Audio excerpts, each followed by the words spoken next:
Are you freezing on the slopes no matter how many layers you pile on? It's not just you. Most skiers make this one big mistake that keeps them cold all day long. But don't worry, I've got a simple fix that'll change the skiing game for you. And the best part, it is so easy you can do it right now.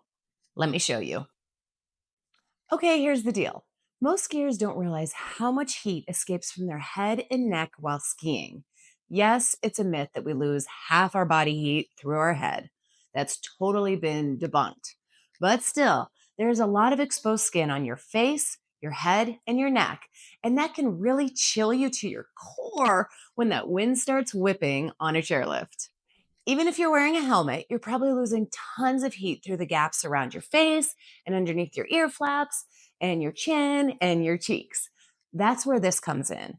Wear a neck gaiter over your head, underneath your helmet, and on your face. It sounds tricky, but it's not. Grab your neck gaiter and pull it over your head. If you like to keep some hair strands out framing your face like I do, tuck them into your mouth so they don't get lost in there. Pull the gaiter so it's about halfway back on the top of your head, so it's covering your ears, but not sliding down the back of your head. You want it to be over your chin just a little bit. And make sure it's covering the back of your neck and not all bunched up on your ponytail and your hair. Then you put your helmet on top and clip it, trapping the gaiter beneath your chin. The helmet will keep this in place all day long, and you can continually adjust the height on your face if you need it to cover your mouth and nose. By adding this one extra layer, you're sealing off those heat loss points and keeping your neck, your ears, and your head significantly warmer. It's like adding insulation to your helmet without spending a dime on expensive gear. And it's so much better than trying to cram a hat beneath your helmet.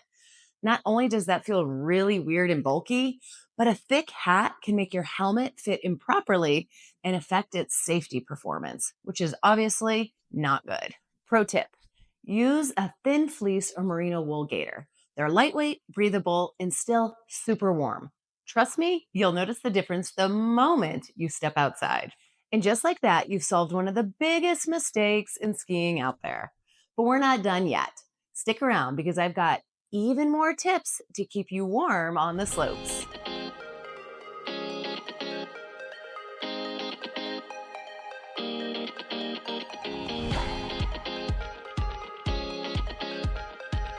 Now that your head is warm, let's talk about a few other game changing tips.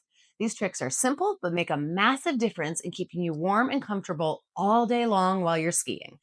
First up, layering correctly. This is the foundation of staying warm on the slopes. You want three layers: a moisture wicking base layer, an insulating mid layer, and a waterproof, windproof outer shell. Here's why. Your base layer moves sweat off your skin so it doesn't hang out there and keep you cold. Your mid layer traps heat, so that's going to be the one that keeps you nice and warm. And your outer shell protects you from the elements like wind and rain, kind of like a fortress. If those nasty weather conditions can't penetrate your shell, you'll be able to keep all that toasty warmth on the inside exactly where you want it. And pro tip: avoid wearing cotton at all costs. We've all heard the expression cotton kills, right? It's a bit extreme. And honestly, cotton can be your best friend in some circumstances, but that's definitely not in the winter. Cotton is hydrophilic, which means it's water loving. It attracts and traps moisture like your sweat. So once it's wet, you're freezing, and that cold fabric is just sitting on your skin, making you colder and colder and impossible to warm up. Instead, go for materials like merino wool or synthetic fabrics. This also includes your sports bra. Don't wear a cotton sports bra skiing because you'll never, ever, ever warm up. Trust me on this one. Layer smart, not bulky. You want to trap the heat, not feel like a walking marshmallow. Next, let's talk about gloves versus mittens. Yes, gloves have more dexterity, but if your hands are always freezing, switch to mittens, and here's why. Mittens keep your fingers together, which traps heat more effectively and also allows them to share body heat with each other. Gloves separate your fingers so they lose warmth faster and they don't have each other to help warm up. Just like it's warmer to share a sleeping bag with another body, it's warmer to share a mitten with another finger. My 2 cents: you cannot beat Hestra mittens. They're expensive, but they are worth it. And even though I test and receive dozens of new mittens every year for work, I continuously buy the Hestra fall line mittens. They aren't the warmest of the Hestra line, but they do the best job of combining warmth with dexterity on the slopes. Here's a thought: ditch those ski pants and go for bibs. I'm a huge fan of ski bibs in general, mainly because they don't dig into your belly every time you try to sit down. That's just not a me problem, right? In terms of warmth, bibs cover more of your core, which is where a lot of your body heat is stored. So as you start building up warmth while you're skiing, the bibs are going to trap that warmth beneath the layers better than a pair of regular snow pants. They also eliminate that weird gap between your jacket and pants, so you don't get any cold drafts or snow sneaking inside.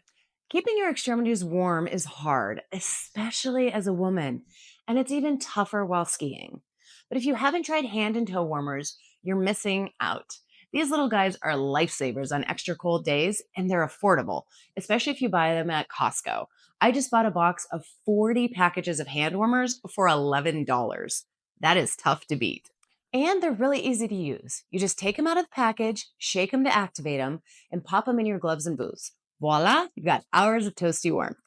I will be the first to say that toe warmers and ski boots can be a little uncomfortable because you stick them to the bottom of your feet, but they are still much better than cold and frigid toes.